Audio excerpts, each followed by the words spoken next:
নমস্কাৰ আমি যেতিয়া এটা ল্যাপটপ কিনিবলৈ যাওঁ তেতিয়া আমি কি কি বস্তুৰ ওপৰত গুৰুত্ব দিব লাগে সেয়া আমি এইটো ভিডিঅ'ত ক'ব চেষ্টা কৰিম অপাৰেটিং সিস্টেমটো চাব লাগিব প্ৰথমতে অপাৰেটিং সিস্টেম আপোনাক কি দৰকাৰী আপোনাৰ লগত জেনেৰেলি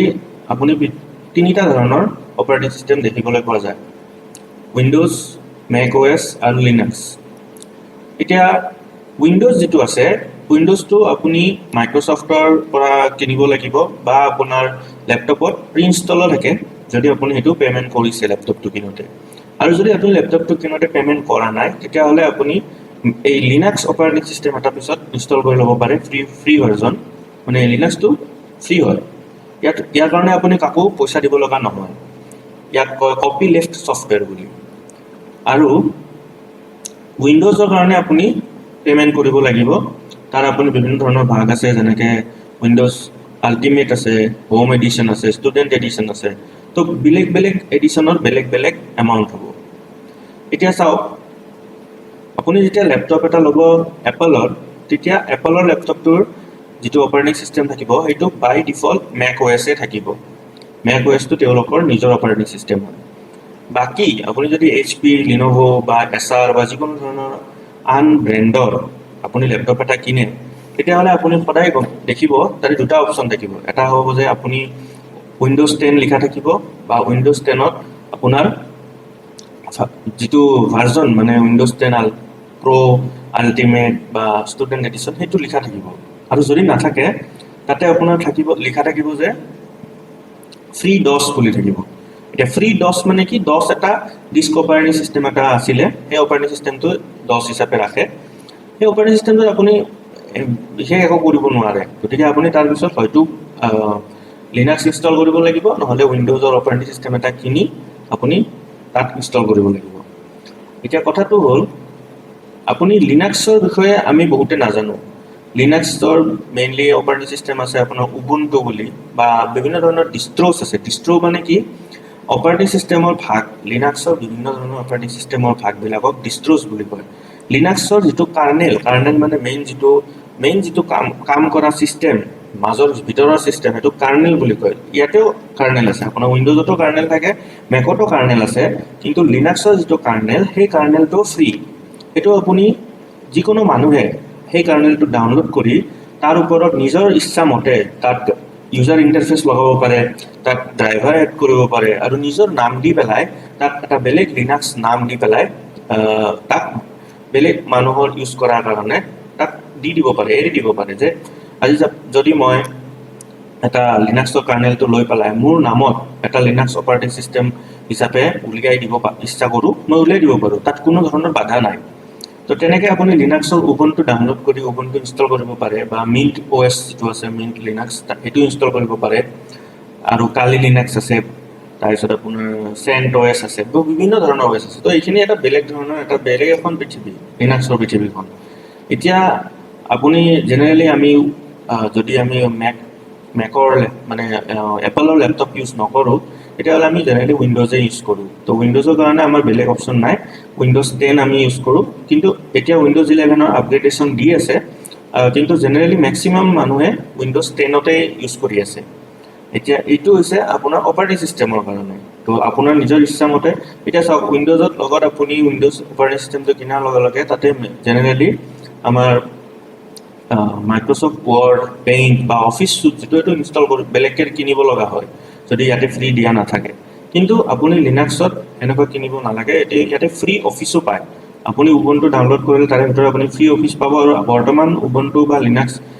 ইমান আগবাঢ়ি গৈছে আপগ্ৰেড হৈছে যে ই আপোনাৰ উইন্ডোজৰ ফাইলবিলাকো সাপোৰ্ট কৰে আৰু খুব ধুনীয়াকৈ সাপোৰ্ট কৰে গতিকে দুদিনমান হয়তো ইউজাৰ এজনক অলপমান এনেকুৱা লাগিব পাৰে যে বস্তুটো ঠিকমতে নাই কিন্তু এবাৰ এজন মানুহে যদি উবুন্টু বা লিনাক্স ইউজ কৰে তেওঁ বুজি পায় যে উইন্ডোজৰ লগত এই লিনাক্সে ফেৰ মাৰিব পাৰে ভালকৈ পাৰে আৰু ইয়াতে আপোনাৰ কোনো ধৰণৰ ভাইৰাছৰ প্ৰবলেমটো ইমান নাই যেনেকা উইন্ডোজত থাকে এটা ভাইৰাছৰ প্ৰবলেম নাই আপুনি সব বস্তু ফ্ৰীতে পাব পাৰে এতিয়া আহো আমি নেক্সট বস্তুটো যেটো দৰকাৰী এটো হৈছে আমি চাব লাগিব যে OS ৰ পিছত যে প্ৰসেসৰ আমি চাব লাগিব যে ডুৱেল কোৰ কোৱাড কোৰ এই দুটা বস্তু আছে আৰু AMD টো একচুয়ালি প্ৰসেসৰ নহয় কিন্তু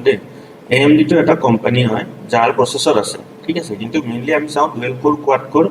এইবিলাক কি হয় তাৰমানে এটা প্ৰচেছৰৰ ভিতৰত দুটা ভাগ আছে দেখিছেনে দুটা ভাগ আছে ইয়াতে 4টা ভাগ আছে তেনেকৈ অক্টা কোৰ হলে 8টা ভাগ থাকিব এতিয়া 8টা ভাগ মানে কি প্ৰচেছৰ এটাই কোৰ ইয়াতে দুটা ইয়াতে কোৰ 4টা অক্টাত হলে 8টা কোৰ হ'ব তাৰ মানে সাপোজ আপুনি যদি দুটা সফটওয়্যাৰ বা দুটা প্ৰগ্ৰাম একেলগে চলায় সফটওয়্যাৰ বুলি ক'লো মই সাপোজ আপুনি এটা কম্পিউটাৰত আপুনি অপাৰেটিং MS অফিচৰ এক্সেল ষ্টাৰ্ট কৰিছে আৰু লগতে তাৰ লগতে আপুনি কিবা এটা ভিডিঅ' চলাই ৰাখিছে তেতিয়াহ'লে আপুনি সেই দুটা তাৰমানে আপুনি সফটওয়্যাৰ একেলগে চলাই আছে এই দুটা সফটওয়্যাৰকে এই সিঙ্গল এটা কৰে হেন্ডেল কৰিব সেইকাৰণে তেতিয়া আপুনি দুটা সফটওয়্যাৰলৈকে কোনো প্ৰব্লেম নাই তাৰ পিছত যেতিয়া আহিব তেতিয়া অলপমান প্ৰব্লেম হ'ব আৰু যদি আপুনি 5-4টা মান এনেকুৱা প্ৰগ্ৰাম খুলি লয় একেলগে তেতিয়াহ'লে অলপ আপুনি শ্লো বা লেগ ফিল কৰিব মানে অলপ ৰখি যাব পাৰে এইটো ৰেমৰ সাইজৰ ওপৰত ডিপেন্ড কৰে কিন্তু আপুনি যেতিয়া কোৱাড কোৰ এটা প্ৰচেছৰ ল'ব তেতিয়া কি হ'ব দেখিব প্ৰচেছৰ এটাই থাকে কিন্তু তাত 4টা বিভিন্ন ধৰণৰ কোৰ থাকে তো এই কোৰ কেইটাই ইন্ডিভিজুৱেলি এটা প্ৰগ্ৰাম বা থ্ৰেড বুলি কয় প্ৰগ্ৰামিং ল্যাঙ্গুৱেজত থ্ৰেড হ্যান্ডেল কৰে থ্ৰেড এটা মানে তেওঁলোকে এই কোৰ কেইটা এটাকে চায় এতিয়া যেতিয়া আপোনাৰ লগত 4টা কোৰৰ এটা প্ৰচেছৰ থাকিব তেতিয়াহ'লে আপুনি 4টা লৈকে সফটওয়্যাৰ বা 4টা লৈকে প্ৰগ্ৰাম বহুত অনায়াসে চলাব পাৰিব কিন্তু তাৰ ওপৰতো যদি আপোনাক লাগে তেতিয়াহ'লে আপুনি আৰু তাতকে বেছি কোৰ থকা প্ৰচেছৰো ল'ব পাৰে এতিয়া চাওক ইয়াতে কোৱা হৈছে যে আপোনাৰ বেটাৰী এফিচিয়েন্ট হয় গেমিঙৰ কাৰণে হয় আৰু ডুৱেল কোৰ প্ৰচেছৰবিলাকৰ মাজত সিঙ্গল কোৰ প্ৰচেছৰ থাকে আৰু AMD এটা কোম্পানী ঠিক আছে AMD বিভিন্ন নিজৰ প্ৰচেছৰ থাকে এতিয়া আমি প্ৰচেছৰ আৰু আপুনি চাইছে চাগে কোৰ i5 i6 i5 i7 i3 এই নামবিলাক শুনিব পাইছে এইবিলাক i9 আছে এইবিলাক আপগ্ৰেড মানে যে আপোনাৰ কিমানটা i3 প্ৰথমতে আছে তাৰে আগতে ডুৱেল কোৰ আছিল তাৰে আগতে পেন্টিয়াম আছিল সেলেৰন আছিল তো তেনেকৈ এইটো আগবাঢ়ি গৈ থাকে তো আপুনি লেটেষ্ট যদি ল'ব খোজে i5 বা i3 ল'ব পাৰে নোৱাৰা নহয় আমি জেনাৰেলি নৰ্মেল লাইফত যিখিনি কাম কৰো যদি আপুনি ভিডিঅ' এডিটিং বা গেম ইমান নেখেলে i3 সাফিচিয়েন্ট হয় ইমান একো প্ৰব্লেম নাই i3 এটাৰ লগত আপুনি যদি 4GB বা 6GB বা 8GB RAM লগায় এইটো সাফিচিয়েন্ট হয় কিন্তু আপুনি যদি i5 লগায় তেতিয়াহ'লে আপুনি যিকোনো কাম কৰিবলৈ মানে প্ৰব্লেম নাপায় যেনেকৈ আপুনি মিউজিক প্ৰডিউচিঙৰ কাৰণে যদি লয় বা আপুনি ভিডিঅ' এডিটিঙৰ কাৰণে যদি লয় তেতিয়াহ'লে i5 বা i7 বহুত ভাল i9 ল'লেতো কথাই নাই i9 16GB RAM 32GB RAM আৰু SSD এইটো কম্বিনেশ্যনত যদি আপুনি ল্যাপটপ বা এটা কিনে তেতিয়াহ'লে আপুনি আৰু 10 বছৰলৈকে হয়তো চিন্তা নাই এতিয়া চাওক ইয়াৰ পিছত আছে আপোনাৰ RAM এতিয়া RAMটো কি আছে যদি আপুনি লাইট ইউজৰ কাৰণে লৈছে সাপোজ ধৰি লওক যদি আপোনাক ৱেবসাইট ব্ৰাউজ কৰাৰ কাৰণে লাগে বা ভিডিঅ' অনলাইন চাবৰ কাৰণে লাগে বা অফিচৰ কামৰ কাৰণে তেতিয়াহ'লে আপুনি এটা 4GB RAM ল'ব পাৰে আৰু 256GB SSD ল'ব পাৰে এটা SSD কি হয় এইটো আপুনি জানিব লাগিব SSD মানে হ'ল সলিড ষ্টেট ডিভাইস তাৰ মানে ইয়াতে হাৰ্ড ডিস্ক বিলাকত কোনো ডিস্ক নাথাকে আমাৰ জেনাৰেলি নৰ্মেল যিখিনি পুৰণা হাৰ্ড ডিস্ক আছে সেইখিনিত মানে আপোনাৰ ডিস্ক থাকে ডিস্কবিলাক ঘূৰি থাকে ডিস্কবিলাক নঘূৰে ডিস্কৰ ওপৰত এটা ৰিড ৰাইট হেড এটা ঘূৰি থাকে তো এইটো কাৰণে কি হয় অলপ শ্লো হয় বস্তুটো কিন্তু সলিড ষ্টেট ডিভাইসত তেনেকুৱা নাই SSD বিলাকত তেনেকুৱা নাই আমাৰ যেনেকৈ মেমৰি কাৰ্ড বা আপোনাৰ পেন ড্ৰাইভত যি ধৰণৰ মেমৰি এই হাৰ্ড ডিস্কখনত সেইবিলাক SSD হয় মানে পেন ড্ৰাইভটো এটা SSD নিচিনাই বস্তু সলিড ষ্টেটৰ বস্তুৱে হয় গতিকে তাতে যেটো আমাৰ স্পীডটো বেছি গতিকে আপুনি চাব 256GB SSDটো শুনিবলৈ এনেকুৱা লাগে যে এইটো কম মেমৰিটো কম কিন্তু আপুনি চাওক আজিকালি আমি অনলাইন কন্টেন্টে বেছিকৈ চাওঁ অনলাইন ভিডিঅ'ছে চাওঁ অনলাইন মুভিজ চাওঁ তো আমাৰ ইমান বেছি ষ্টৰেজৰ একচুৱেলি দৰকাৰ নপৰে বা আপুনি এনেকুৱা কৰিব পাৰে যদি আপুনি ডেস্কটপ বনাই আছে তেতিয়াহ'লে 256GB SSD এটা ৰাখিব পাৰে যিটোত আপুনি অপাৰেটিং সিস্টেমটো ৰাখিব আৰু তাৰ লগতে আপুনি বাকি আপোনাৰ যিবিলাক ফাইল আছে আপুনি সেইখিনি এটা জেনাৰেল নৰ্মেল হাৰ্ড ডিস্কত ৰাখিব পাৰে এতিয়া কথাটো হ'ল এতিয়া চাওক মিডিয়াম ইউজৰ কাৰণে কি আছে যদি আপুনি ইন্টেনসিভ ইউজেস কৰে লাইক ফটো এডিটিং কৰে সেমি ডিমান্ডিং অফিস প্ৰগ্ৰামবিলাক কৰে তেতিয়াহ'লে আপুনি i5 বা i3 প্ৰচেছৰ ল'ব পাৰে আৰু 4GB বা 8GB RAM ল'ব পাৰে আৰু 512GB SSD ল'ব পাৰে ঠিক তেনেদৰে i9 ল'ব পাৰে যদি আপুনি হেভি কাম কৰে যদি আপুনি প্ৰফেশনাল গেমাৰ হয় ভিডিঅ' এডিটিং কৰে, ৰেণ্ডাৰিং মানে কি ভিডিঅ' এটা এডিট কৰাৰ পিছত তাক আপুনি যেতিয়া আকৌ তাৰ পৰা ফাইনেল আউটপুটটো ল'ব যিটো প্ৰচেছ সেইটোক কয় ৰেণ্ডাৰিং বুলি। তো এই কামখিনি কৰাৰ কাৰণে আপোনাক এটা ভাল মানে i9 প্ৰচেছৰ আৰু ৰেম 32 GB, তেতিয়াহ'লে আপোনাৰ কি হ'ব, এই ৰেণ্ডাৰিং কৰোঁতে সময়টো কম লাগিব। আমি যদি এইটো কম্পিউটাৰত ৰেণ্ডাৰিং কৰোঁ, এইটোতো কৰিব পাৰিব আপুনি, ইয়াতেও ভিডিঅ' এডিটিং কৰিব পাৰিব, ইয়াতেও পাৰিব। কিন্তু ইয়াতে যদি ছাপ'জ মই কিবা এটা ভিডিঅ' এটা মই এডিট কৰোঁ বা বনাওঁ, তেতিয়া হয়তো মোক 1 hour লাগি যাব পাৰে তাক ৰেণ্ডাৰ কৰোঁতে। ইয়াতে হয়তো 45 minutes লাগিব, ইয়াতে হাফ এন আৱাৰত হৈ যাব। তো এইটোৱে ডিফাৰেঞ্চ, কাৰণ গোটেইখিনি পাৱাৰৰ মানে প্ৰচেছৰৰ পাৱাৰ, ৰেমৰ পাৱাৰ গোটেইখিনি কম্বাইন হৈ পেলাই কামটো কৰে। এতিয়া চাব তাৰ লগতে আৰু কি আছে। এতিয়া চাওক ষ্ট'ৰেজত কি আছিল, মই যে কৈছিলোঁ HDD, SSD আৰু SSHD। HDD আমি যিবিলাক নৰ্মেলি আমি ডেস্কটপ কম্পিউটাৰবিলাকত দেখা পাওঁ, সেইটো HDD। SSD এইবিলাক আহি আছে নৰ্মেলি, এতিয়া ইউজ হৈ আছে বহুত। এই SSDটো কি হয় যে SSDত আপোনাৰ অপাৰেটিং চিষ্টেমটো বেছি সোনকালে লোড হয়। আমি জানো কম্পিউটাৰটো যেতিয়া অন কৰোঁ, তেতিয়া আপোনাৰ অন কৰোঁতে যিখিনি টাইম লাগে, লোডিং বুলি যে দেখায়, তাৰমানে আপোনাৰ চি ড্ৰাইভত যিখিনি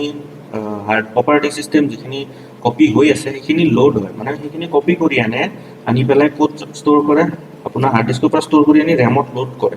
সেই টাইমখিনি বেছি লাগে যদি আপোনাৰ HDD ইউজ হয়, মানে কপি হওঁতে। চাব SSD থকা লেপটপ এটা বহুত সোনকালে অন বা বুট হোৱা বুলি কয়। কেনেকৈ অন হ'ব সোনকালে, কাৰণ ইয়াত SSD আছে। SSD হ'লে কি হয় যে কপি কৰোঁতে টাইমটো কম লাগে। যেতিয়া ৰেমলৈকে কপি কৰোঁতে টাইমটো কম লাগিলে কি হ'ব, আমি তেতিয়া দেখিম যে সোনকালে বুট হ'ব বা সোনকালে অন হ'ব, বুজি পাইছেনে? আৰু SSHD আৰু হ'ব, আৰু ফাষ্ট হ'ব। এফৰ্ডেবল প্ৰাইচ হয় SSHD, হাইব্ৰিড ড্ৰাইভ হয়। SSD হ'ল solid straight drive, SSHD hybrid drive, মানে ইয়াতে HDD আৰু SSDৰ মিক্সচাৰ আছে, গতিকে সেইকাৰণে অলপ এফৰ্ডেবল প্ৰাইচ হয়। ইয়াৰ প্ৰাইচটো বেছি, ইয়াতকৈ ইয়াৰ প্ৰাইচ বেছি হয়। যদি আপুনি ইয়াৰে 1 MB কিনিব যায়, যিমান টকা দিব লাগিব, ইয়াৰে 1 MB তাতকৈ চাগে 4 গুণ বা 3 গুণ বেছি। 1 MB বুলি কৈছোঁ দেই, এইটো আপুনি 1 MBৰ লগত আপুনি গম পাব 1 GB, 100 GB, 1 TB এনেকুৱা কথাটো। এতিয়া চাওক তাৰ উপৰি আপুনি আৰু কি বস্তু লক্ষ্য কৰিব লাগিব। ফিচাৰ্ছ মানে কি তাত বিভিন্ন ধৰণৰ সুবিধা। USB পোৰ্ট, এতিয়া USB পোৰ্ট আপোনাৰ দুটা টাইপৰ আহিছে আজিকালি, নতুন টাইপ C বুলি এটা USB পোৰ্টো ওলাইছে। টাইপ C আপোনাৰ আমাৰ যেনেকুৱা মোবাইলৰ টাইপ C USB কেবল থাকে, ঠিক তেনেধৰণে same USB type C USB ওলাইছে, আৰু সেইটো আজিকালি প্ৰায়ভাগ লেপটপতে থাকে। এতিয়া USB-ৰ টাইপ আছে আপোনাৰ ভাৰ্জন 2, ভাৰ্জন 3, ভাৰ্জন 4। যদি আপুনি ভাৰ্জন 2ত আছে তেতিয়াহ'লে আপুনি অলপ টাইম লাগিব, আৰু আজিকালি প্ৰায়ভাগ লেপটপতে এটা USB ভাৰ্জন 3 থাকেই, বাকী ভাৰ্জন 3 থাকে আৰু বাকী ভাৰ্জন 2 থাকে, বা কিছুমানত গোটেইবিলাকে ভাৰ্জন 3 থাকে। বাকী ডিছপ্লে আপুনি চাওক, OLED স্ক্ৰীণ ডিছপ্লে, OLEDখন আপোনাৰ যিখিনি ৰিয়েল লাইফ ইমেজ আছে সেইখিনি চাবৰ কাৰণে OLED ডিছপ্লে থাকে। তাৰ আপোনাৰ 720p বা আপোনাৰ 1024 4K ডিছপ্লে লেপটপো পোৱা যায়। কিন্তু আমি 4K ডিছপ্লে লেপটপৰ আমি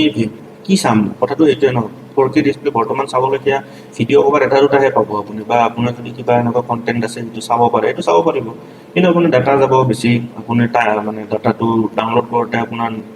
মেমৰি খাব। তাৰোপৰি আপুনি জেনেৰেলি 1080 যিটো P আছে সেইটো ভাল, আৰু সেইটো কাৰণে OLED আপুনি ভাল চলাবৰ কাৰণে। টাচ স্ক্ৰীনটোতো থাকেই, আৰু ইয়াতে এইটো এইটো লেপটপত থাকেই, এইটো আৰু নতুনকৈ ক'ব লগা কথা নাই। কিন্তু টাচ স্ক্ৰীনতো আজিকালি কিছুমান লেপটপ ওলাইছে য'ত আপোনাৰ টাচটো টিপিব নালাগে, জাষ্ট মানে শ্লাইড অলপমান পুছ কৰিলে ভাইব্ৰেশ্যনটোতে মানে সেই টাচ স্ক্ৰীনটোৱে কাম কৰে। জাষ্ট ভাইব্ৰেশ্যন, টিপিব নালাগে, ভাইব্ৰেশ্যন পালেই গম পায়। তাৰপিছত 2-in-1 PC, মানে কি এনেকুৱা জেনেৰেশ্যন লেপটপ য'ত আপুনি ডিছপ্লেখন মানে খুলি ল'ব পাৰিব, ডিছপ্লেখন খুলিলে টেবলেটৰ নিচিনা কাম কৰিব। তাৰপিছত ৱাইফাই ভাৰ্জন 6 আছে, ৱাইফাই ভাৰ্জন মানে 802.11 এইটো যিটো আপোনাৰ ষ্টেণ্ডাৰ্ড আছে, এইখিনি চাব লাগিব যে কি ৱাইফাই ভাৰ্জন ছাপৰ্ট কৰে, কাৰণ লাহে লাহে ৱাইফাই ভাৰ্জনবিলাক আপগ্ৰেড হ'ব। তো আপোনাৰ লেপটপটো যেতিয়া আপগ্ৰেডেড লয় তেতিয়া আপুনি পিছলৈতো তাৰ পৰা কোনো সমস্যাৰ সৃষ্টি নহয়। এতিয়া গ্ৰাফিক্সটো কি বহুত দৰকাৰী বস্তু। গ্ৰাফিক্সটো আপুনি NVIDIA বা AMD দুটা টাইপৰ গ্ৰাফিক্স পোৱা যায় জেনেৰেলি, আৰু হয়তো পাব পাৰে, মই দেখা নাই। কিন্তু এনভিডিয়া আৰু AMDৰ আপোনাৰ দুটা টাইপৰ হ'ল আৰু এটা বস্তু আছে তাতে যে আপোনাৰ ইণ্টিগ্ৰেটেড গ্ৰাফিক্স আৰু ডেডিকেটেড গ্ৰাফিক্স এতিয়া ইণ্টিগ্ৰেটেড গ্ৰাফিক্স মানে কি এই প্ৰচেছৰ যেটো আপুনি কিনিব তাৰে ভিতৰতে ইণ্টিগ্ৰেটেড গ্ৰাফিক্স চিপ এটা থাকে আৰু ডেডিকেটেড গ্ৰাফিক মানে কি যে আপোনাৰ গ্ৰাফিক্স কাৰ্ড এখনে থাকে তো যদি আপুনি ইণ্টিগ্ৰেটেড হয় তেতিয়াও কাম কৰিব কিন্তু আপুনি যদি বিভিন্ন ধৰণৰ গ্ৰাফিক ৰিলেটেড কাম কৰে বা হেভি গেমিং কৰে তেতিয়াহ'লে আপোনাক ডেডিকেটেড গ্ৰাফিক্স কাৰ্ড কিনিব লাগিব থাকা মানে ডেডিকেটেড গ্ৰাফিক্স কাৰ্ড থকা লেপটপ আপুনি ল'ব লাগিব তো আজি ভিডিঅ'টোত আমি ইমানে কম